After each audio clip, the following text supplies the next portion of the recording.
Let me be very clear. Those who seek to blame others are themselves the problem, and we will have zero patience or tolerance of that. This is also a moment to apologise once again to all those who were hurt, to all those who were let down, who no longer felt it was their home, who suffered the most appalling abuse. And I understand that some people won't like the changes that we've made.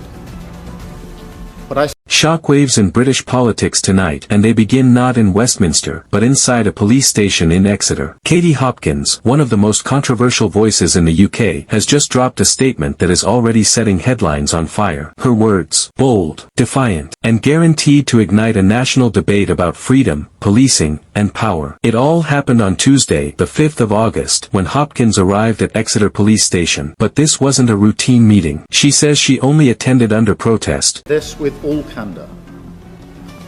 If you don't like the changes that we've made, I say the door is open and you can... Have you signed the petition?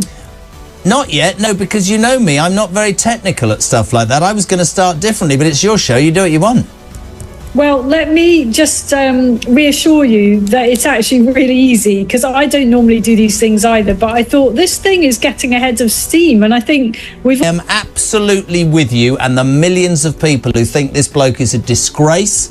He has no plan, he has no conviction, he has no backbone. Claiming she had been threatened with arrest if she didn't show up. Right there, the drama takes hold. Was this a lawful investigation, or the heavy hand of the state bearing down on an outspoken critic? In her own statement, Hopkins pulled no punches. She declared that the police interview was, in her view, an unlawful interference with her right to freedom of expression under Article 10 of the European Convention on Human Rights. She pointed directly to the Human Rights Act of 1998, making it clear she wasn't just playing the victim, she was setting the stage for a legal battle. And she didn't stop there. Hopkins reserved her position on future action, threatening not only a formal complaint but also the possibility of a damages claim against Devon and Cornwall police. It was a line drawn in the sand, and one that instantly raises the stakes. Are we witnessing a routine police inquiry, or the opening salvo of a much bigger war over free speech in Britain? To her supporters, Hopkins is a fighter. They see her as someone standing up to an establishment desperate to silence voices that challenge the narrative. And to prove her point, she reminded everyone of her own platform, the Katie's Arms, a weekly live show she began during the chaos of COVID lockdowns. Every Friday night, streamed straight to Instagram, she broadcast commentary and conversation for half an hour, aimed at giving people comfort during the darkest days of restrictions. But to her critics, this isn't about free speech, it's about accountability. They argue that freedom of expression isn't absolute, and that certain words and actions carry consequences. For them,